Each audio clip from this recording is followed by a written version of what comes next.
A Câmara dos Deputados vai votar hoje, sexta-feira, a proposta que muda as regras da imunidade e da prisão de parlamentares.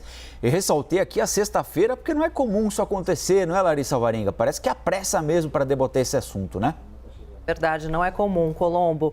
Os deputados começaram, inclusive, o debate ainda na sessão de ontem, só que essa sessão terminou sem um acordo e aí a votação foi adiada para hoje, para essa sexta-feira. Essa PEC tem causado polêmica, tem dividido opiniões aqui em Brasília. Em um dos trechos, o texto prevê o seguinte, que no caso de prisão de um deputado ou senador, o parlamentar ficará sob custódia do Poder Legislativo e não mais do Judiciário.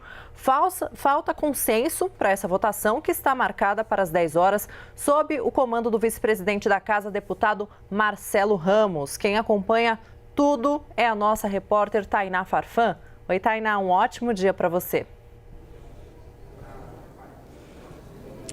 Oi, Larissa, uma ótima sexta-feira para você também, para todos que acompanham um novo dia. Pois é, desde quarta-feira, quando foi aprovada a admissibilidade dessa PEC número 3, o que normalmente acontece na Comissão de Constituição e Justiça, todos os holofotes aqui da Câmara dos Deputados estão voltados justamente para essa proposta de emenda à Constituição que trata da imunidade parlamentar. A Câmara, então, adiou ontem essa votação por conta de um kit obstrução. O que acontece? Ele acabou indicando um quórum muito baixo e também não tinha consenso em relação ao texto, e aí os parlamentares acabaram ficando com receio de não atingir aqueles 3/5 mínimos para a aprovação da proposta.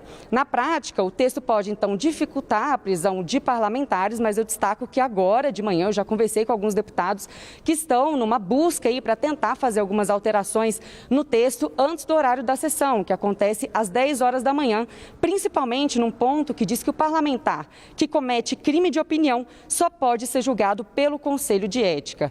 Pelo que eu conversei agora há pouco com o vice-presidente aqui da Câmara, o deputado Marcelo Ramos, ele que vai presidir a sessão hoje na ausência do presidente da Casa, Arthur Lira, ele disse que quer sim votar os 2 turnos dessa PEC ainda hoje. Eu destaco que Arthur Lira cumpre uma agenda em São Paulo com o setor econômico. E de acordo com a relatora, a deputada Margarete Coelho, no final o texto acabou ficando focado apenas no artigo 53. Ela disse ainda que esse texto não vai beneficiar o deputado Daniel Silveira, que acabou motivando toda a discussão em torno desse assunto e essa votação que acontece ainda hoje.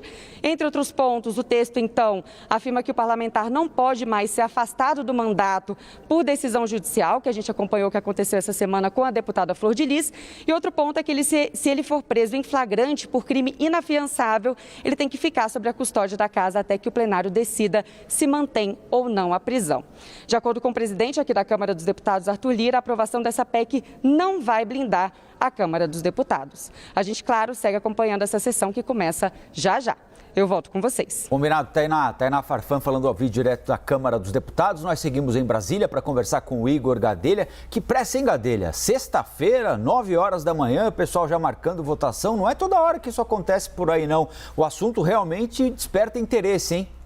Sem dúvida, viu, Colombo? A avaliação ali da cúpula da Câmara é de que é preciso liquidar logo esse tema para evitar que o Legislativo fique sangrando perante a opinião pública que está criticando toda essa articulação e também perante o Supremo Tribunal Federal. Por isso, eles querem liquidar logo isso tudo de uma vez. Acontece, Colombo, que essa PEC ainda precisará passar pelo Senado. Ontem eu conversei com alguns senadores que me disseram que esse texto precisa chegar muito arredondado, sem arestas, para que o Senado possa analisar. Senão, os senadores também vão promover algumas mudanças no texto. Há uma resistência maior a essa PEC, que foi de iniciativa da Câmara, lá no Senado. Então, os senadores esperam que esse texto já chegue arredondado para que não façam novas mudanças. A gente lembra que, como se trata de uma PEC, ela só vai para a promulgação quando Câmara e Senado concordarem no mesmo texto.